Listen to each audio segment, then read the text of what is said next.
Saya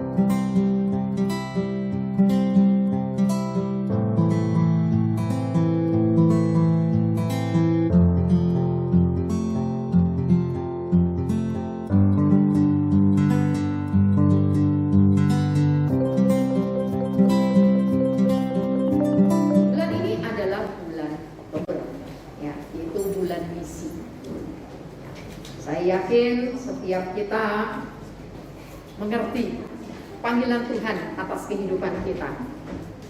Ketika kita mengerti panggilan Tuhan atas hidup kita, maka kita akan mengerjakan bagian kita. Ada bagian yang Tuhan kerjakan atas hidup kita, tapi bagian kita itu harus kita kerjakan.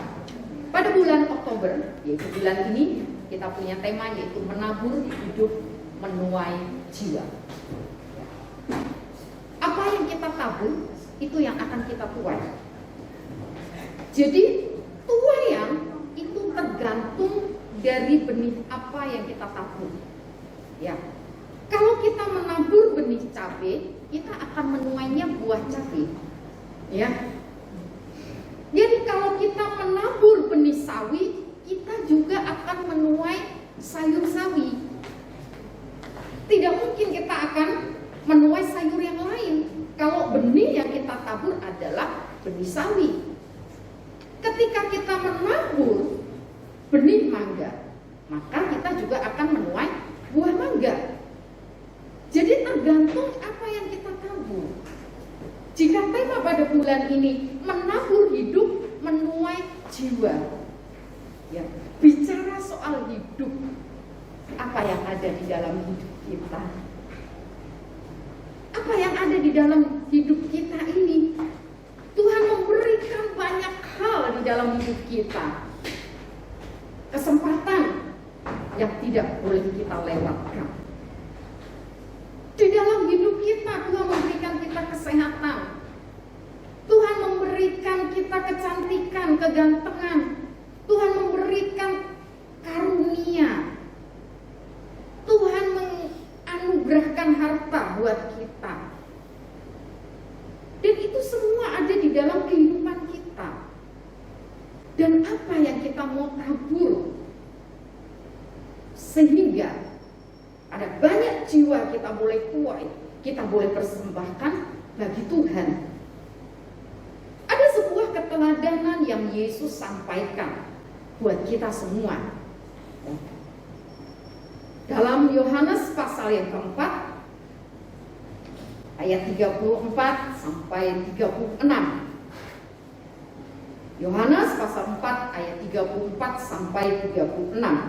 Kata Yesus kepada mereka, makananku ialah melakukan kehendak Dia yang mengutus aku dan menyelesaikan pekerjaannya. Bukankah kamu mengatakan 4 bulan lagi tibalah musim menuai? Tetapi aku berkata kepadamu, lihatlah sekelilingmu dan pandanglah ladang-ladang yang sudah menguning dan matang untuk dituai. Sekarang juga penuai telah menerima upahnya dan ia mengumpulkan buah untuk hidup yang kekal, sehingga penabur dan penuai sama-sama bersuka cita. Dalam Yohanes pasal 4 ini sebuah perikop mengenai percakapan Tuhan Yesus dengan seorang perempuan Samaria. Jadi kalau kita baca dari ayat yang pertama dan sampai sebelum ayat yang kita baca pada malam hari ini, percakapan Tuhan Yesus, ya, seorang perempuan yang punya masa lalu kehidupan yang tidak benar, dan tapi ketika dia mengalami perjumpaan dengan Tuhan, dia diubahkan. Ketika dia mengalami perjumpaan dengan Tuhan, dia mengalami ada sesuatu yang membuat hidupnya berubah. Sehingga lewat kehidupannya yang sudah diubahkan, dia pulang kembali ke kota dan dia menyampaikan apa yang Tuhan sudah lakukan di dalam hidupnya dan membuat dia berubah. Sehingga banyak orang datang kepada Tuhan Yesus. Ketika datang kepada Tuhan Yesus, dia mengalami apa yang dialami juga oleh perempuan Samaria ini. Jadi, dari keteladanan Tuhan Yesus yang kita mau belajar, bahwa ayat yang ke-34 dikatakan, makananku ialah melakukan kehendak Dia yang mengutus aku dan menyelesaikan pekerjaannya. Ya. Jika berbicara tentang tuaian, berbicara tentang waktu untuk menuai, ada sesuatu yang Yesus lakukan terlebih dahulu. Di ayat yang ke-34 dikatakan, makananku ialah melakukan kehendak Dia. Ya. Yang Yesus bicarakan bukan makanan jasmani. Sementara murid-murid Tuhan Yesus saat itu yang ada di pikirannya adalah makanan jasmani, karena mereka datang membawa makanan dan ngajak untuk Tuhan Yesus makan bersama. Tapi jawabnya Tuhan Yesus, makananku ialah melakukan kehendak Dia yang mengutus aku. Jadi kehadiran Tuhan Yesus ke dalam dunia, Dia melakukan kehendak Bapa. Kata melakukan kehendak Bapa, yaitu Dia sedang menabur hidupnya. Dia sedang menabur hidupnya, Dia sedang memberikan hidupnya. Untuk siapa? Untuk saya dan saudara. Yesus memberikan hidupnya bukan karena kehendak Dia, tapi karena kehendak Bapa. Dan ayat selanjutnya dikatakan, dan menyelesaikan pekerjaannya. Jadi ketika Yesus melakukan kehendak Bapa, tuntas kerjaannya. Sampai Dia mati di kayu salib, mengorbankan hidupnya bagi saya dan saudara. Jadi Yesus menabur hidupnya, tidak setengah-setengah. Yesus menabur hidupnya, seluruh kehidupannya Dia berikan buat kita semua, supaya jiwa kita diselamatkan. Jadi kalau hari ini kita boleh diselamatkan, itu karena taburan hidup Yesus. Taburan Yesus hidup buat kita semua. Dan hari ini tidak ada kata untuk kita bermegah. Tidak ada kata untuk kita bermegah, karena kita percaya kepada Tuhan itu karena kekuatan kita. Tidak. Ada banyak orang goyah untuk mempercayai Tuhan. Ada banyak orang meninggalkan Tuhan karena imannya tidak kuat, tidak teguh. Tapi jika sampai hari ini kita dapat mempercayai Tuhan, jiwa kita diselamatkan, itu karena ada Yesus yang sudah menabur hidupnya. Ada satu tokoh di dalam Alkitab, seorang yang punya masa lalu. Dia sebagai penganiaya pengikut-pengikut Kristus, yaitu Paulus. Saat Saulus mengalami perjumpaan dengan Tuhan dan berkata, Saulus, Saulus, mengapa engkau menganiaya aku? Sebuah pertanyaan yang Yesus lontarkan kepada Saulus. Saat itu Saulus sedang punya satu keinginan, ya, dengan dikeluarkannya surat perintah untuk menganiaya pengikut-pengikut Kristus. Kita bisa bayangkan sebuah keadaan itu, ya. Penangkapan itu bukan hanya 1-2 orang, ramai, dan itu begitu menakutkan. Tapi di tengah perjalanan, ketika Yesus datang menjumpainya dan membuat Saulus yang berangkat dengan berapi-api, membuat langkahnya terhenti dan membuat dia ketakutan. Dan selama 3 hari dalam kebutaan mata jasmani, Tuhan tunjukkan dirinya kepada Saulus, sehingga Saulus punya sebuah panggilan di dalam dirinya. Punya sebuah panggilan di dalam dirinya untuk memberikan hidupnya bagi Tuhan. Di dalam Roma 14 ayat 7, firman Tuhan katakan, sebab tidak ada seorang pun di antara antara kita yang hidup untuk dirinya sendiri, dan tidak ada seorang pun yang mati untuk dirinya sendiri. Rasul Paulus berkata bahwa tidak ada seorang pun yang hidup untuk dirinya sendiri. Dia harus hidup bagi orang lain, seperti yang Paulus lakukan. Dia hidup bukan karena untuk dirinya sendiri, tapi dia hidup mau dia berikan buat orang lain. Kenapa? Karena setelah dia mengalami perjumpaan dengan Tuhan, membuat dia mengerti bahwa Yesus datang ke dalam dunia, memberikan hidupnya supaya Saulus diselamatkan.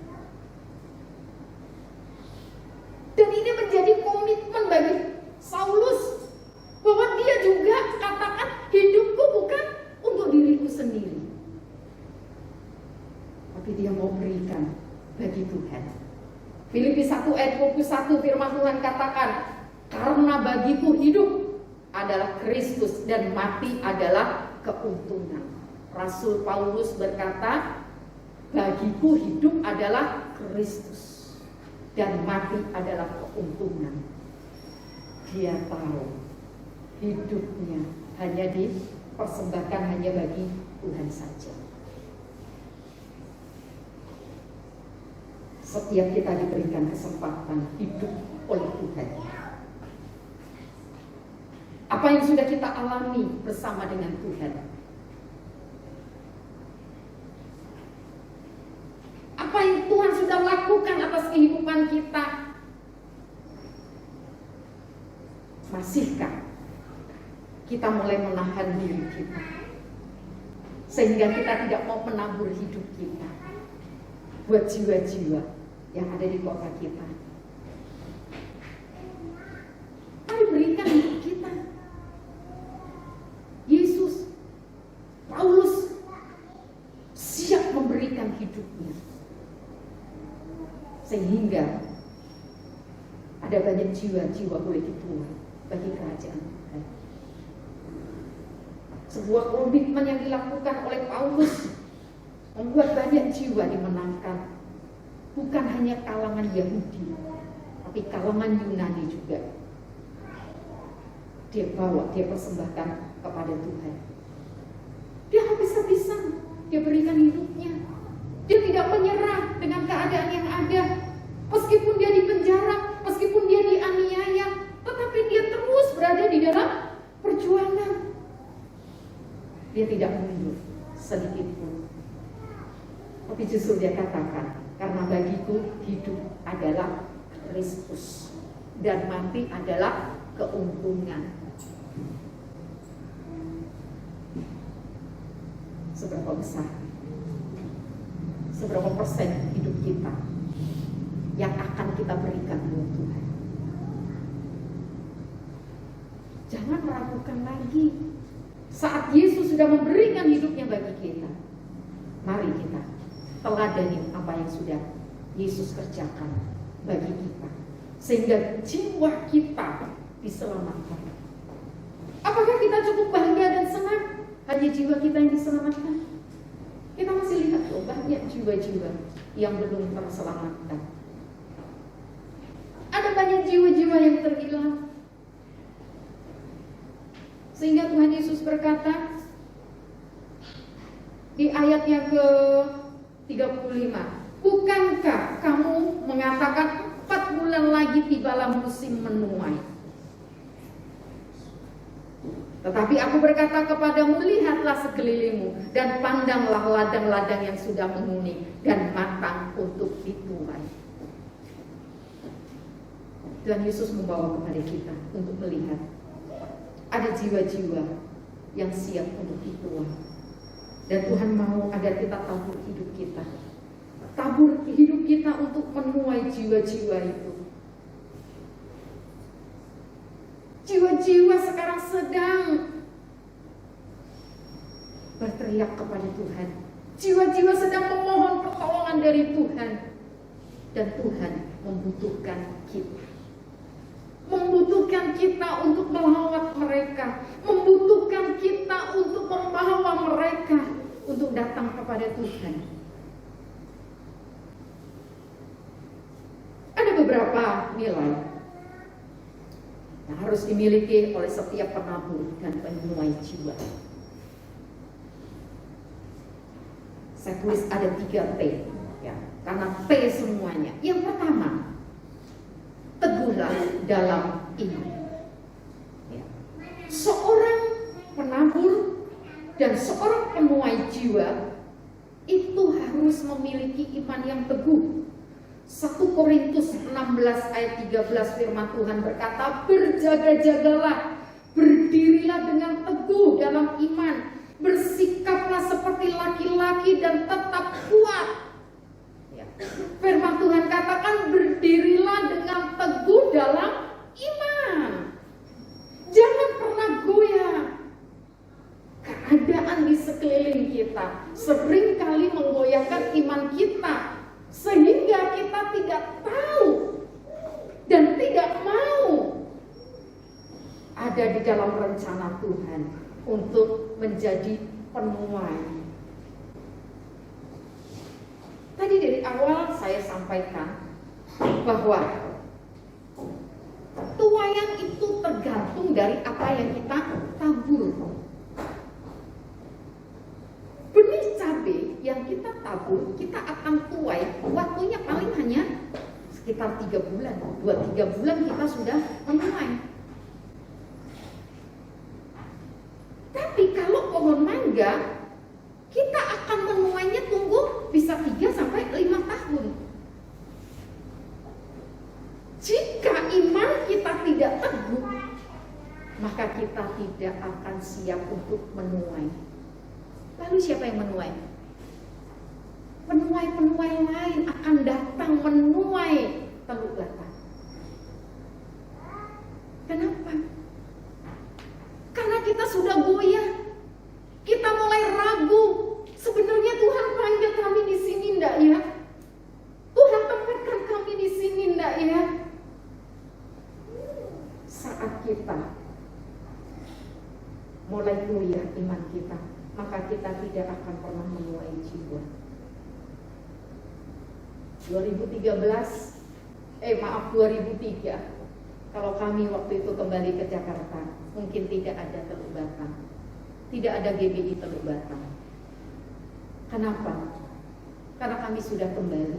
Kami sudah goyah, iman kami sudah goyah dengan keadaan hidup yang kami jalani. Tetapi Tuhan ingatkan di masa kami 1 bulan berdiam diri, kami tanya dengan Tuhan, benar enggak Tuhan? Tuhan panggil kami. Benar enggak Tuhan? Untuk kami boleh memulai pelayanan, untuk kami boleh menuai jiwa. Jika saat itu iman kami mulai goyah, tidak ada GBI Teluk Batam, tapi Tuhan membawa kami untuk memiliki iman yang teguh.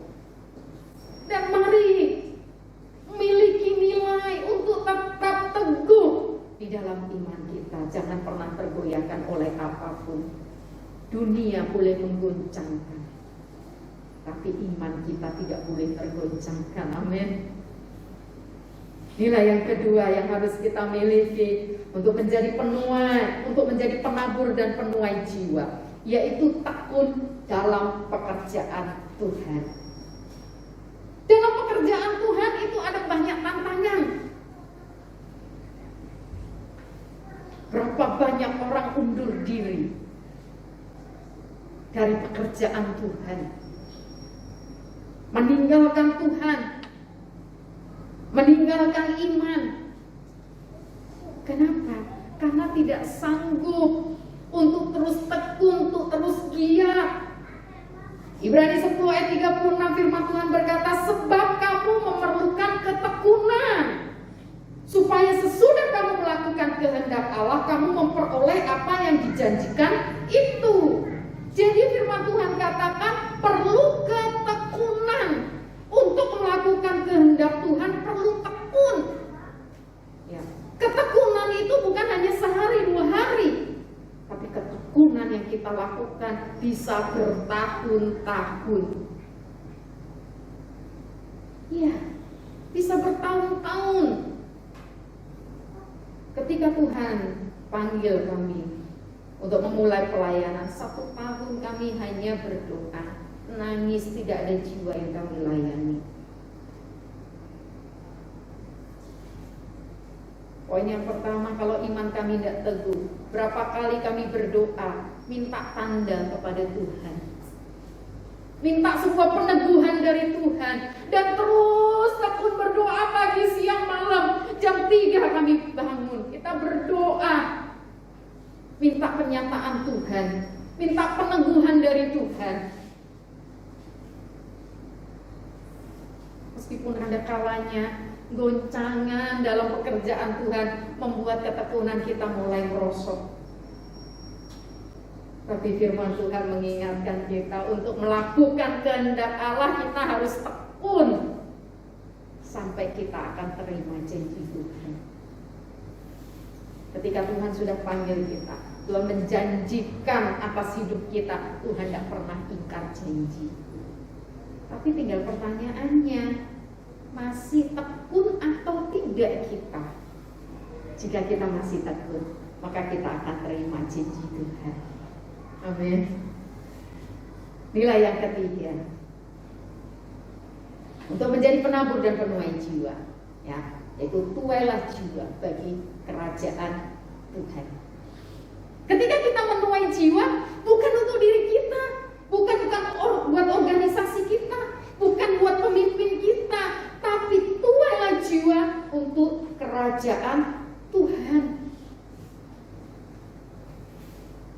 Mungkin ada banyak hamba Tuhan, ada banyak gereja bangga ketika kita bisa menuai banyak jiwa, tapi untuk kepujian diri sendiri. Tapi mari kita persembahkan jiwa itu hanya bagi Tuhan. Karena Tuhan memilih kita untuk menjadi penabur dan penuai jiwa. Wahyu 14 ayat 15 yang B, firman Tuhan katakan, ayunkanlah sabitmu itu dan tuailah, karena sudah tiba saatnya untuk menuai, sebab tuaian di bumi sudah masak. Ya. Jadi tuaian sudah masak. Ayo kita tuai jiwa sama-sama, dan kita persembahkan bagi Tuhan. Jangan kita berkata, iya, saya menuai dia, saya yang menuai dia, saya yang menuai dia. Tidak. Harus ada sebuah kesatuan untuk kita menuai jiwa, dan kita persembahkan jiwa itu bagi Tuhan. Tidak ada yang boleh merasa berbangga, ini diselamatkan karena saya. Tidak. Jauhkan itu semua dari setiap pribadi kita, karena semua jiwa adalah milik Kristus, dan kita harus kembalikan kepada Kristus. Termasuk kita, jiwa kita adalah milik Kristus, dan jiwa kita juga ketika kita sudah diselamatkan, kita persembahkan juga bagi Kristus.